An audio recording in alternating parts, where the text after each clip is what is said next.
በስመ አብ ወወልድ ወመንፈስ ቅዱስ አሐዱ አምላክ አሜን። ትርጓሜ ወንጌል ማቴዎስ ብስራተ ማቴዎስ ሐዋርያ አሐዱ እምአሰርቱ ወክልኤቱ ሐዋርያት።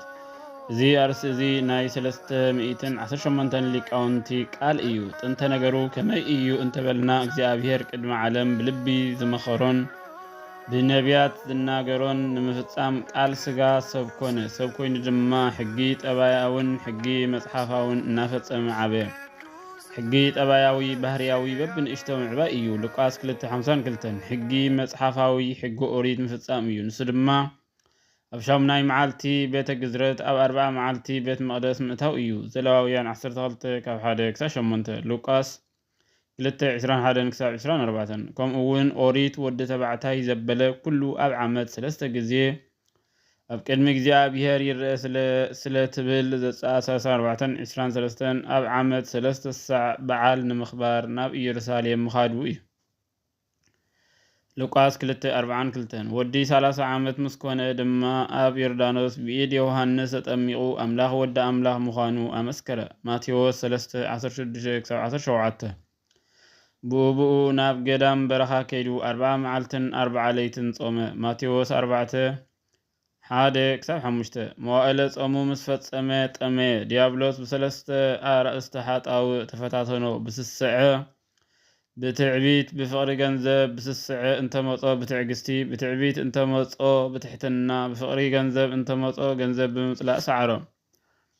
ሰለስተ ኣርእስተ ሓጣውእ ዝበሃሉ እዚኣቶም እዮም። ሰብ እውን ነዚኣቶም እንተደኣ ስዒሩ ብኻልእ ሓጢኣት ኣይስነፍን እዩ። ድሕሪ እዚ ካብ ገዳም ናብ ገሊላ ተመሊሱ ትምህርቲ ክምህር ተኣምራት ክገብር ጀመረ። ሉቃስ 4:14 ተኣምራቱ ርእዮም ትምህርቱ ሰሚዖም ካብ ዝተፈላለየ ቦታ 5,000 ዕዳጋ ዝኣኽሉ ህዝቢ ሰዓብዎ። ካብኣቶም ድማ መጀመርያ 12 ሐዋርያት ቀጺሉ 72 ኣርድእቲ 56 ቅሳት ኣንስቲ ሓረ መረፀ። 120 ቤተሰብ ዝበሃሉ ድማ እዚኣቶም እዮም። ግብረ ሐዋርያት 1:15 በዚ ከዓ ኣብ ምድሪ እስራኤል እናዞረ እናተመላለሰ 3 ዓመትን 3 ወርሕን ወንጀል ምስ መሃረ ንድሕነት ደቂ ሰብ ኣብ ማእኸል ምድሪ ኣብ ቀራንዮ ተሰቕለ። መዝሙር 74:12 ወገብረ መድኃኒተ በማእከለ ምድሪ ከም ዝበለ ብስቕለቱን ብሞቱን ዓለም ኣድሓነ። ኣብ ሳልሰይቲ መዓልቲ ካብ ሞት ተፈልዩ ተንስአ። ክሳብ 40 መዓልቲ እንደቂ መዛሙርቱ መጽሓፍ ኪዳን መሃሮም። ግብረ ሐዋርያት 1:3 ብጉባኤ ዝተራእዮም ግና 3 መዓልቲ ጥራይ እዩ። ዮሐንስ 21:14 ኣብ መበል 40 መዓልቲ ካብ ላዕሊ ሓይሊ ክሳብ እትለብሱ ኣብ ኢየሩሳሌም ተቐመጡ ጽንሑ። ሉቃስ 24:4-9 ኢልዎም ናብ ሰማያት ዓረገ።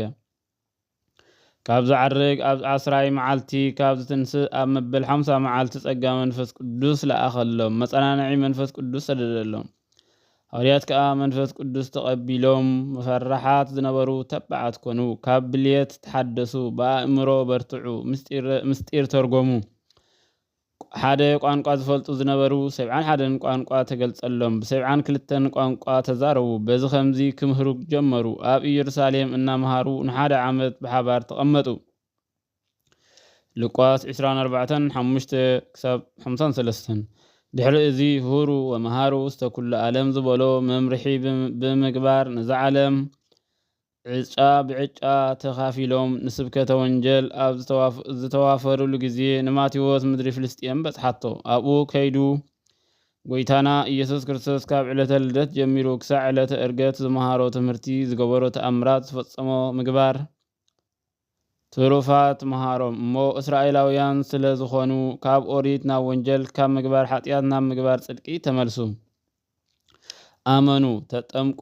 ብድሕሪ እዚ ማቴዎስ ወንጀል ጽሓፈሎም። ኣጸሓሕፍኡ ድማ ብዛዕባ 5 ነገር እዩ። 1 ናይ ወለዶ ክፍለ ዘመን ንምግላጽ ማቴዎስ 1:1-17 2 ኣይሁድ ብዘርኢ ብሩካብየ ተወሊዱ ስለ ዝበልዎ ዘእንበለ ይትቃረቡ ተረክበት ጽንስተ ከይተራኸቡ ብመንፈስ ቅዱስ ጸኒሳ ተረኽበት። ማቴዎስ 1:1-18 ንምባል 3 ዮሐንስ ይዓቢ ስለ ዝበሉ ዘእይደልወኒ እፍታህ ቶታነ ኣሳእኒሁ እምገሪሁ 4 ካብ ነቢያት ሓደ እዩ ስለ ዝበልዎ ክርስቶስ ጎይታይ ነቢያት እግዚአ ነቢያት ከም ዝኾነ ንምግላጽ ማቴዎስ 16:13-14 5 በቢኤል ዞቢኤል በሓለቃ አጋንንት እዩ አጋንንት ዘውጾም ስለ ዝበልዎ ብመንፈስ እግዚአብሔር ከም ዘውጾም ንምግላጽ ማቴዎስ 12:12-48 መዋዕለ ጽሕፈት 4 ወንጀል ዝተጻሕፈሉ ዘመን 1.1 ማቴዎስ ድሕሪ ዕርገት ጎይታ ካብ መበል 8 ዓመት ቀላውዴዎስ ካብ ዝነግስ ኣብ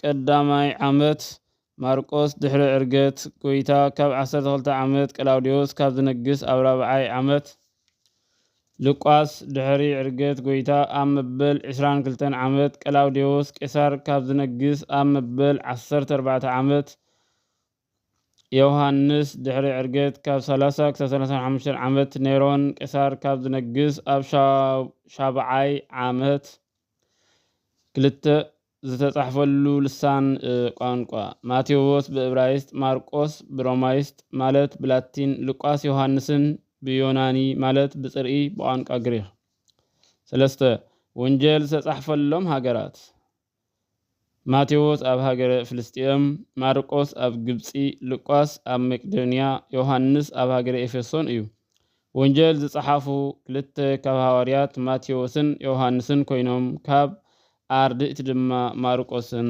ሉቃስን እዮም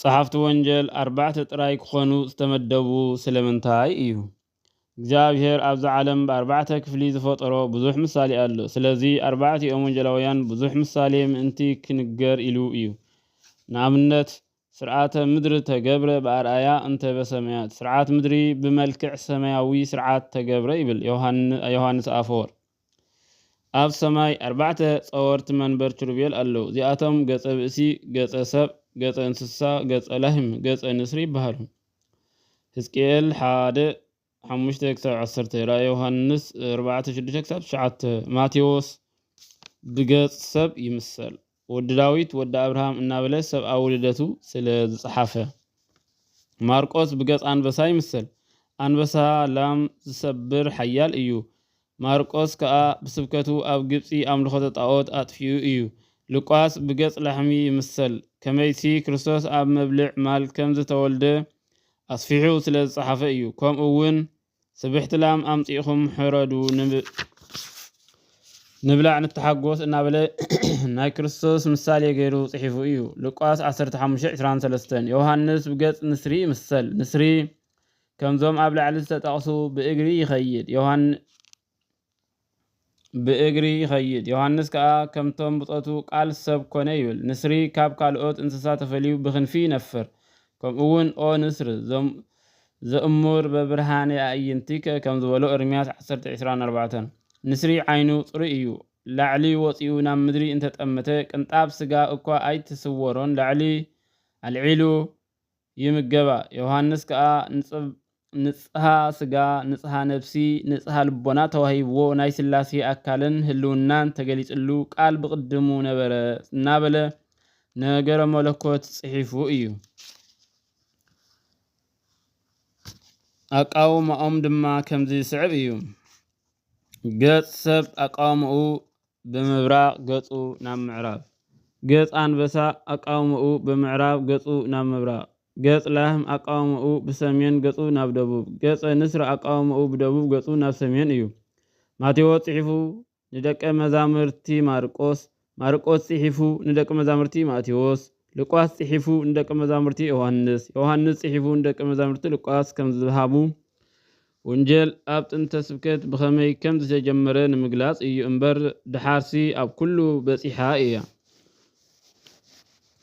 4 ኣፍላጋት ይምሰሉ እዚኣቶም ካብ ገነት ኤደን ይውሕዙ እሞ ንኩሉ ዓለም ማይ ኣስትዮም ካብ ይብሰት ናብ ልምላሜ ካብ ልምላሜ ናብ ዕንበባ ካብ ዕንበባ ናብ ፍሬ የብጽሑ ዘፍጥረት 2:10-11 4 ወንጀላውያን ድማ ካብ ጎይታ ኢየሱስ ተማሂሮም ናብ ኩሉ ዓለም ዘይሮም ምሂሮም ንምእመናን ኣብ ይብሰት ሓጢአት ናብ ልምላሜ ንስሐ ናብ ጽጌ ትሩፋት ካብ ጽጌ ትሩፋት ናብ ፍሬ ጽድቂ ይብጽሑ እዮም ኣስማቶም ድማ ኤፌሶን ጊዮን ጤግሮስ ኤፍራጥስ ይበሃሉ ዘፍጥረት 2:10-15 ኤፌሶን ፈለግ ሓሊብ እዩ በዚ ማቴዎስ ይምሰል ከም ሓሊብ ሓለብ ከኒ ወከመ ግየት ከኒ ከም ዝብል ኢዮብ 10:10 ብዘርኢ ብሩካብየ ዝፍጸም ልደት ኣበው ስለ ዝጸሓፈ እዩ ጊዮን ፈለግ ወይኒ እዩ ማርቆስ በዚ ይምሰል ወይኒ ልቢ ሰብ ዝሐጉስ እዩ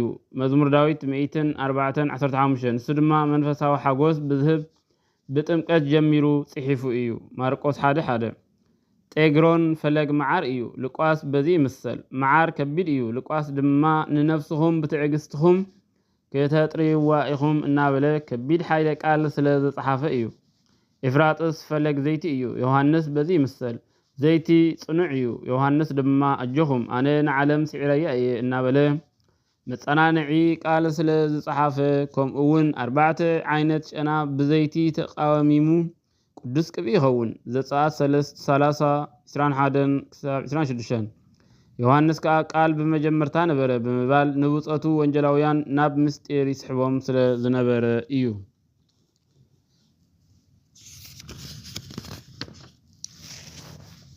ስብሐት ለእግዚአብሔር ወለወላዲቱ ድንግል ወለመስቀሉ ክቡር ይትአከቶ ይሰብሐ ስሙ ለእግዚአብሔር በአርባዕተ ነፋሳት ምሕረት ይምሰሉ ዝብል ክንቅጽል ኢና ከም ፍቃድ